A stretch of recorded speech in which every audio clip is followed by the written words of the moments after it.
We are now looking at figure 2-7a in the textbook, and we're looking now at Earth's tilt and how that actually is what causes the seasons. So Earth orbits the sun, right? It rotates on its axis. It completes one full rotation in about 24 hours, and it completes one full orbital cycle about the sun in 1 year, so about 365 days. Now, Earth is also tilted on its axis about 23.5 degrees. And this tilt is actually what causes the seasons. It doesn't have anything to do with Earth's proximity to the sun. It is all about the tilt. So in the last annotation, we looked at unequal heating on Earth's surface, and this is what causes variations in climate across Earth's surface.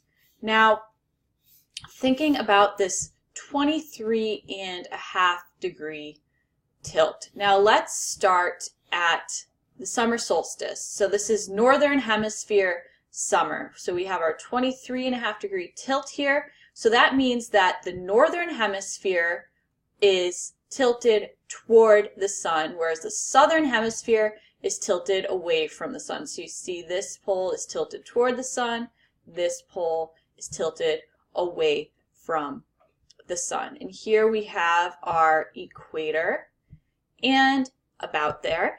And in the last video, you saw that when light was hitting the equator, it was hitting it perpendicularly. Well, in this case, it's actually going to be hitting 23.5 degrees north perpendicularly on the solstice. So 23.5 degrees north is actually getting more solar radiation, well, a greater solar flux density. So remember, that's watts per meters squared, than directly on the equator at that point.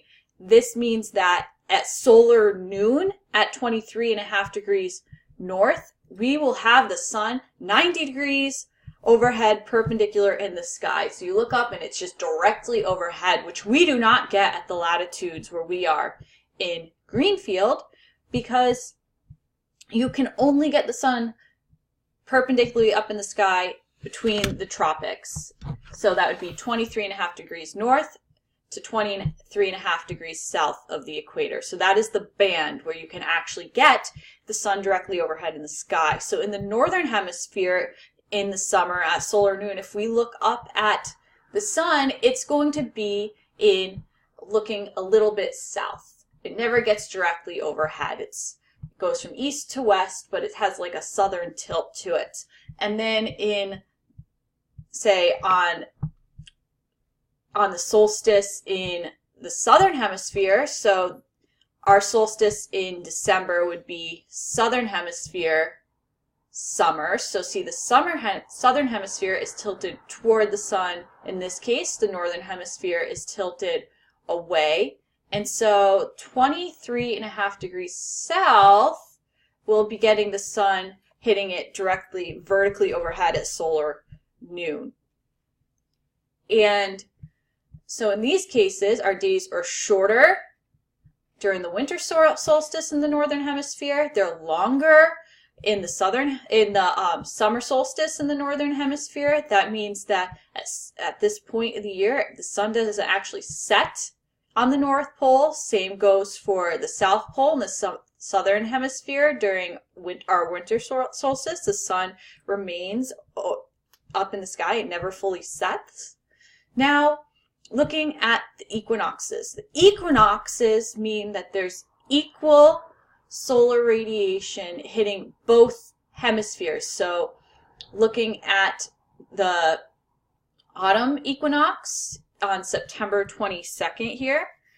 So we can't see the lit side of Earth here, but the other half is lit up, and there's equal radiation in the northern and southern hemispheres.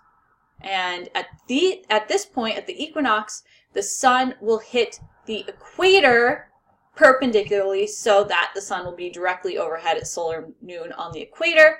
And the same goes for the vernal equinox in the spring. And so we have equal heating in the northern and southern hemispheres, and the sun hits the equator directly overhead at solar noon. And this is what causes the differences in the seasons.